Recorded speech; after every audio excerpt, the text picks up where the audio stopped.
Isang magandang hapon po sa ating lahat. Narito ang weather update ngayong araw ng Biyernes at alamin din na po natin ang magiging lagay ng panahon sa ating bansa sa mga susunod na araw. So unahin po muna natin itong low pressure area na kasalukuyan ay binabantayan pa rin natin.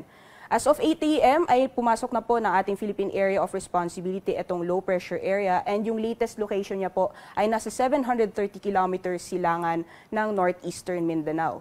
So kung makikita po natin sa ating satellite image, yung mga kapal na kulapan, dulot po ng trough or extension nitong low pressure area ay nakakaapekto na po sa malaking bahagi ng Visayas pati sa Mindanao. Kasama po ng epekto nitong shear line, posible pong makaranas pa rin ng mga pag-ulan sa Bicol region, sa buong Visayas, pati na rin sa malaking bahagi ng Mindanao area. So patuloy po yung ating paalala sa ating mga kababayan na as much as possible po, pag-antabay po tayo sa mga heavy rainfall warnings or advisories na ilalabas ng Pag-asa. Although sa ngayon, mababa yung tsansa na itong low pressure area ay magiging isang ganap na bagyo, posible pa rin po itong magpaulan sa malaking bahagi po ng ating bansa sa mga susunod na araw. So continuous po yung monitoring natin patungkol dito sa low pressure area. Sa nalalabing bahagi naman po ng ating bansa, patuloy yung epekto ng northeast monsoon or hanging amihan sa malaking bahagi ng Luzon. So kung makikita po natin, magiging maulap ang kalangitan sa ilang bahagi ng Cagayan Valley, pati na rin sa Apayao, dulot po yan epekto ng amihan. And then for the rest of Luzon naman, although fair weather conditions po tayo, posible pa rin yung may hinang pag-ulan o mga pag-ambon. Alamin naman po natin ang magiging lagay ng panahon sa Luzon bukas. So patuloy pa rin po yung epekto ng northeast monsoon at dadala pa rin ng maulap na papoy na may kasamang may hinang mga pag-ulan sa Batanes, Babuyan Islands, pati na rin sa Cagayan as well as parts din ng Isabela. And then for the rest of Luzon or large portions ng Luzon, generally fair weather conditions po tayo, ngunit posible pa rin po yung may hinang pag-ulan o mga pag-ambon. Para rin po sa ilang bahagi ng Mimaropa, pati na rin sa Bicol region, asahan po natin makakaapekto itong low pressure area habang papalapit po ito sa ating bansa. So mostly around sa Kalayaan Island, sa Palawan, pati na rin sa ilang bahagi ng Mimaropa as well as Bicol region, asahan po natin yung mga kalat-kalat mga pag-ulan, pagkidlat at pagkulog bukas. Then sa mga temperatura naman, bukas sa Luzon, sa Lawag maglalaro mula 24 to 32, Baguio naman 15 to 25 degrees Celsius at sa Tuguegarao 22 to 28 degrees Celsius. Sa nalalabing bahagi naman po ng Luzon for Metro Manila, 24 to 32 degrees Celsius, 22 to 27 degrees Celsius sa Tagaytay, 24 to 31 degrees Celsius sa Legazpi City, and maximum temperatures sa Kalayaan Islands pati na rin sa Puerto Princesa aabot ng 32 degrees Celsius.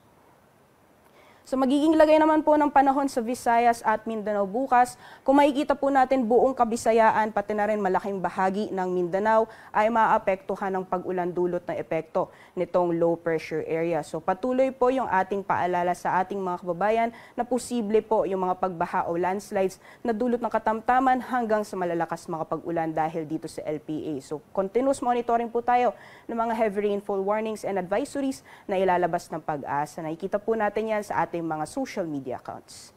Then for the western sections naman ng Mindanao area, so dyan po sa Zamboanga Peninsula, as well as sa Bangsamoro, and then Soc-Sargen, generally fair weather conditions po tayo, although mataas po yung tsansa na makakaranas tayo ng mga isolated rain showers or thunderstorms. So magiging temperatura naman sa ilang syudad sa Visayas, sa Iloilo, maglalaro mula 27 to 30 degrees Celsius. Medyo may kalamigan po sa Cebu, maglalaro mula 25 to 28 degrees Celsius at sa Tacloban 24 to 28 degrees Celsius. And then sa mga temperatura naman sa ilang syudad sa Mindanao, for Cagayan de Oro, 26 to 29 degrees Celsius, 25 to 31 sa Metro Davao, at sa Zamboanga naman 25 to 35 degrees Celsius.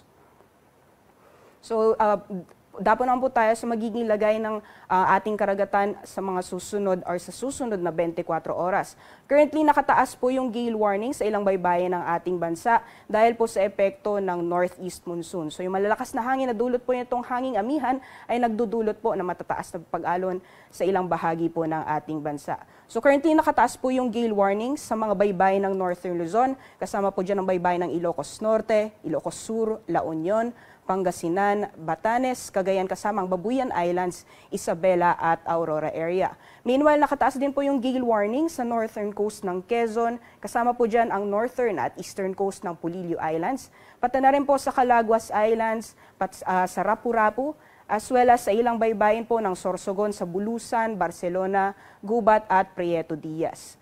Nakataas din po ang gale warning sa northern at eastern coast ng Catanduanes, pati na rin sa northern at eastern coast ng Northern Samar at eastern coast ng Eastern Samar. Kaya patuloy po yung ating paalala sa ating mga kababayan, lalong-lalo na yung may mga maliit na sakyang pandagat na kung maaari, dahil inaasahan po natin ang matataas na pag-alon sa mga nasabing baybayin, ay kung maaari ay huwag po muna tayong pumalaot.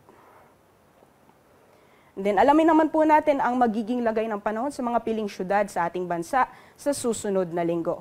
So patuloy pa rin po yung epekto ng amihan sa Metro Manila. Generally fair weather pa rin po tayo mula Sunday hanggang Tuesday. And then mostly mga pag-ambon ang posibleng maranasan ng mga pag-ulan. Agwat naman po ng temperatura, maglalaro mula 23 to 33 degrees Celsius.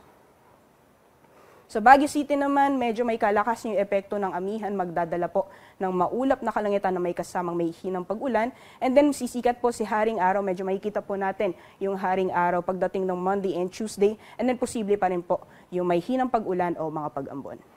Then agwat naman po ng temperatura, maglalaro mula 14 to 25 degrees Celsius.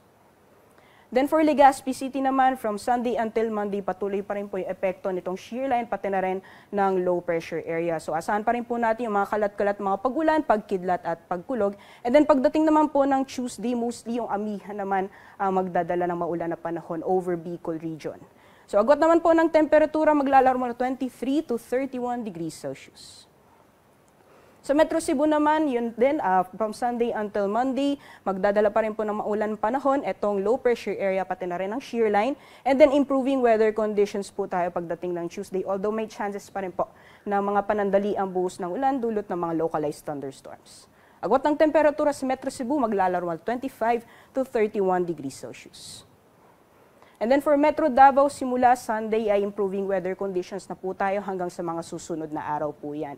And then kung makikita po natin, generally fair weather, although may mga chances pa rin po ng isolated rain showers or thunderstorms. Agwat ng temperatura, maglalaro mula 24 to 33 degrees Celsius. Si Haring Araw ay lulubog mamayang 5:24 p.m. at sisikat naman bukas ng 5:58 a.m. At para sa karagdagang impormasyon, manatili po tayong updated sa pamamagitan ng pag-follow at pag-like ng aming social media accounts. At bisitahin lamang po ang aming website, pag-asa.ust.gov.ph. Yan po muna ang latest mula dito sa Pag-asa Weather Forecasting Center. Ako po si Rhea Torres. Magandang hapon po sa ating lahat.